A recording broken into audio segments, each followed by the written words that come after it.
Genesis, the first writing book in our Bible, covers a lot of ground in the first 11 chapters. From creation, the creation of everything, including humans, to a genealogy of Abram's family, or Abraham. I'll go back and forth this morning on Abraham. They lived in Ur of the Chaldeans. Today that's southern Iraq. Ur was the first major civilization. Now, Abraham's father, Terah, decides to move the family, the clan, northwest out of Ur to Haran, a major crossroads, caravan area for routes of exchanging, selling goods. We read in Genesis 11, Terah took Abram, his son, and Lot, the son of Haran, his grandson, and Sarai, his daughter-in-law, his son Abram's wife, and they went forth together from Ur to the Chaldeans to go into the land of Canaan. But when they came to Haran, they settled there. The days of Terah, Abraham's father, were 205 years, and Terah died in Haran. Now, this move from Ur to Haran probably happened due to an invasion of the people of what is now Iraq into the land of Ur. Instability and displacement ensued. Imagine this first leg of the journey from Ur to Haran, okay? Basically, it would have been about 650 miles. That's quite a trek on foot and the use of beasts of burden. They get to Haran, and Dad, Terah, decides to stay put with all the clan in Haran. Abraham was, I'm imagining, but Abraham was probably wondering about, Dad, weren't we on our way to Canaan? What are we doing sticking around here? Now, that may have been on his mind, but if Terah, his father, was anything like my father, my dad, mum's the word. You wouldn't ask. And now, directly into chapter 12 is where we're now moving. Without any fanfare, the idea is, they're sticking there. That's where they were on their way to Canaan, but now they're staying at this other place. Dad dies, okay? Without any fanfare, any further elaboration, we step into Abraham's risky step of faith. Keep in mind, this culture was polytheistic, a multitude of gods with families, clans, tribes, committed to their own particular God, with the awareness there were all these other gods also. We all had our favorite gods, the ones we thought favored us. So this only one God now, beginning in chapter 12, speaks to Abraham, who is now, following the death of his father, the one in charge. Abraham is in bewilderment mode at this moment. From many gods to only now one God, and this God has specific ideas, rules, commandments in mind, not just for a particular family group, but for everyone. All people. And this God has a plan for how this new plan, this new idea, this one God and the responsibilities that humans have, he has this new plan will begin and evolve, and it's going to happen through Abraham and his people. You know, when you stop and think of it, when something new is going to happen, it has to start sometime, somewhere, and with someone. And here we are. Remember, they had already traveled now 650 miles. Haran was a nice place, and Canaan was another 450 miles to go. I'm thinking that maybe Abram himself, maybe the family, some of the family, maybe they were thinking, couldn't we just make this really our home? You know, Granddad and Dad said, let's stick around here. You know, nobody's trying to kill us, and the real estate is reasonable, and the lattes are okay. Something like that. And they're weighing 650 miles. We've already traveled. You know, add this other, and now that's 1,100 miles. Do we really want to do this? Okay, here we go. I imagine while Abram, is relaxing in Haran. Now the Lord, that's that one God, the Lord said to Abram, go from your country and your kindred and your father's house to the land that I will show you. And I will make of you a great nation, and I will bless you and make your name great, so that you will be a blessing. And I will bless those who bless you, and him who curses you I will curse, and by you all the families of the earth shall bless themselves. It's a pretty big promise. So, here we go. So Abram went as the Lord had told him, and Lot went with him. Abram was 75 years old when he departed from Haran. Let's see, I have 2 years to go. Okay. Abram took Sarai, his wife, and Lot, his brother's son, and all their possessions which they had gathered, and the persons they had gotten in Haran, and they set forth to go to the land of Canaan. They're going further now to the journey. When they had come to the land of Canaan, Abram passed through the land to the place at Shechem in the oak of Moreh, and at the time the Canaanites were in the land. That's kind of interesting too, though. It's kind of an understatement there, really, if you think that, you know, at the time, the Canaanites were in the land. Somebody was already there. Then the Lord appeared to Abram and said, to your descendants I will give this land. So he built there an altar to the Lord who had appeared to him. Thence he removed to the mountain on the east of Bethel and pitched his tent, with Bethel on the west and Ai on the east.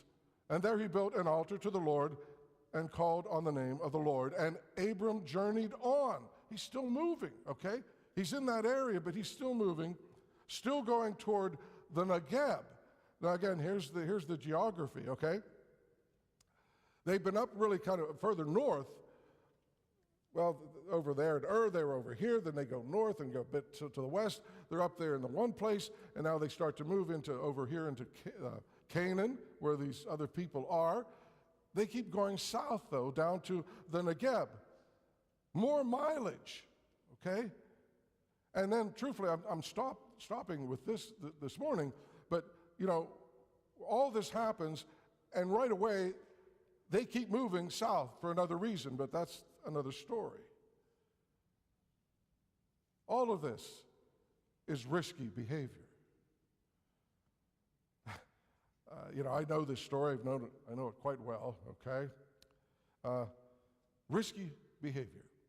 I was thinking about that this past week. Let me ask you, how risk-prone are you? Think about it. How risk-averse are you? I confess, when it comes to risk, I've vacillated on the subject all my life. Because for me, and it's probably true for you too, okay? But it really depends on the gravity of the situation, setting the parameters of taking the risk, and what's underlying what type of risk you're willing to take is what do you believe about? What do you believe in, okay?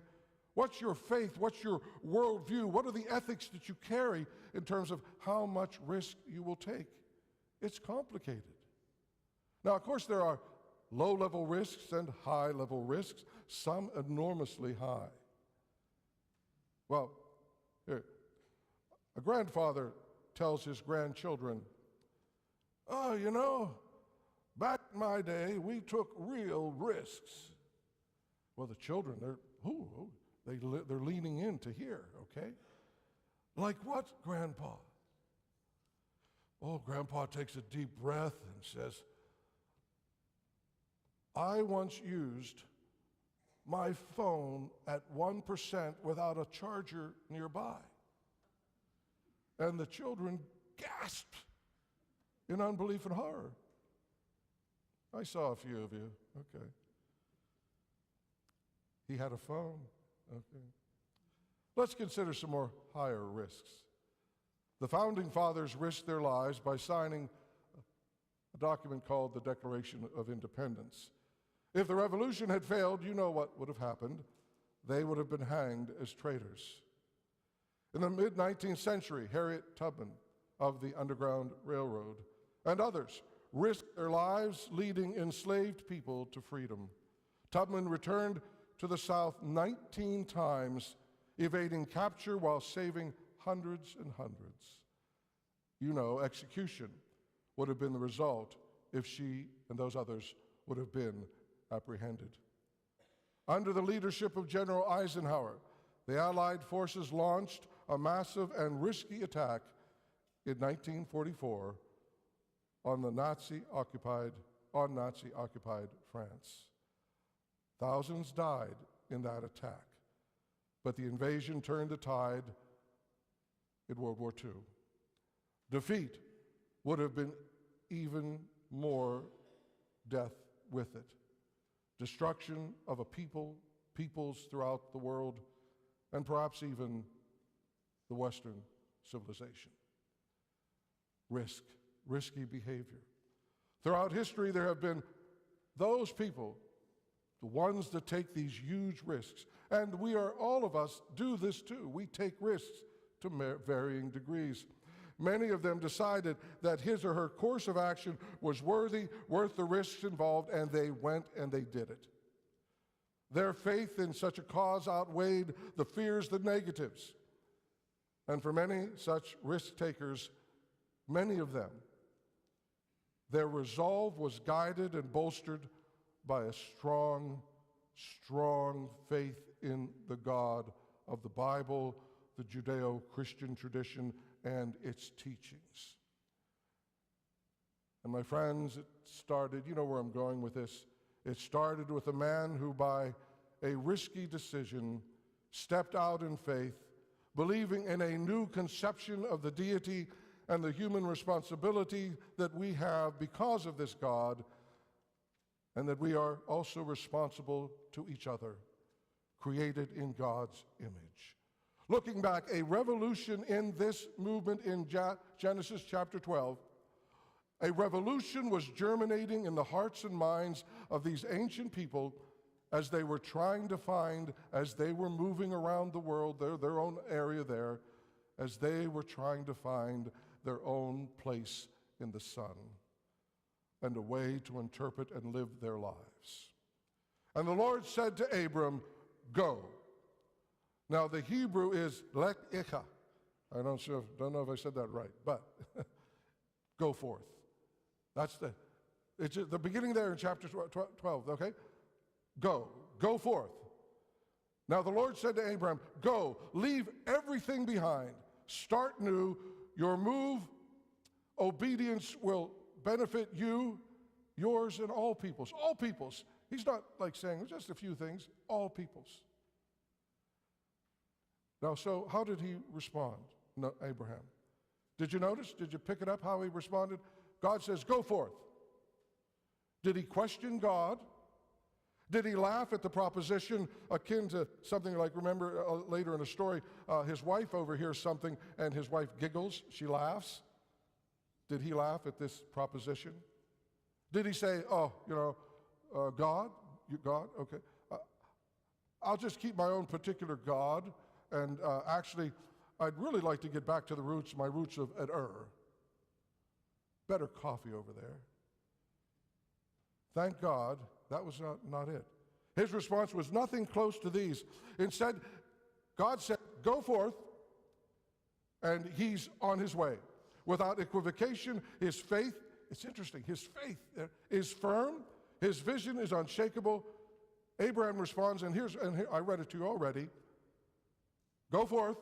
That's this new God, one God, only God.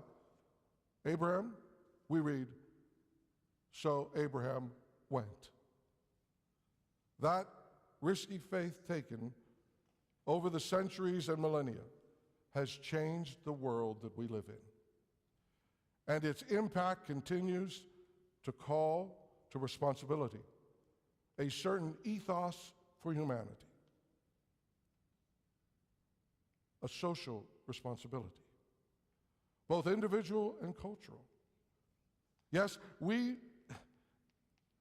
today, I'll speak specifically of the Western culture, the Western world, okay? We may and do today disagree on certain issues of import, and we always will, okay? But most of the time, they are approached through this moral, ethical prism of this monotheistic God via our Judeo-Christian tradition. Risky faith is not for the faint of heart. It takes commitment, study, thought, relationships, and more. That's all it's needed when living one's faith with a purposeful and meaningful universe that we believe this one God created. Underlying our lives, there's something forming us, and there's something helping us to make these decisions, whether we're going to be risky or not, whether we're going to do this or we're going to do that. And within our faith tradition, here it is. This God, this ethical God, this God that cares, created us in God's image. Sociologist Charles Murray, a person that I've read and I do respect, has described this basically in a nice encapsulation in one way of what I'm getting at. He wrote this, said this recently, well, when I say recently, at my age in the last 20 years, okay? Quote, "It was Christian theology," by the way, he's more of an agnostic, but he's not, but he's very open to religion and to the Judeo-Christian tradition, very much so. It was, and he's the one saying this, it was Christian theology itself that was potentially revolutionary, teaching that all human beings are invited into a personal relationship with God and that all individuals are equal in God's sight regardless of their earthly station. This is all going way back. Furthermore, he goes on, eternal salvation is not reserved for those who renounce the world, but is available to all who believe and act accordingly. It was a theology, he says. Here's a sociologist, okay? It was a theology that empowered the individual acting as an individual, as no other philosophy or religion had ever done before. Now again, I'm not going to get into quibbles with how extreme that last statement is, but it resonates for me. This beautifully and powerfully expresses the foundational faith that precedes the willingness to risk, to step out in faith, to go forth because of the God who sets our parameters, the rules of living worthy, worthwhile lives. Now what I'm telling you is you've kind of already absorbed it because of, well, you're here for one thing, but because of the tradition, the culture that we have lived in. But here is its genesis, okay? Here it is. This Genesis 12 story is an opening civilizational epic. You realize, and I've said this before, that half of the world's population looks to Abraham, this progenitor, as their ancestor of faith, which also certainly includes culture, society. Judaism, Christianity, and Islam. All revere, respect Father Abraham. The one who then, Abram, is told by God to go and journey, to go forth, to risk, to leave the comfortable surroundings, his status quo, and to go to a new place, a new land, to discover and to create. Imagine, really, think about it. 1 in 2 people that are living in this world today trace their heritage back to this one person. Imagine if he had said, oh, no thanks, I'll pass. Cannot do it. But instead, so Abraham went forth as the Lord had told him, and the rest is history. Risky faith is the way to go forth. Amen.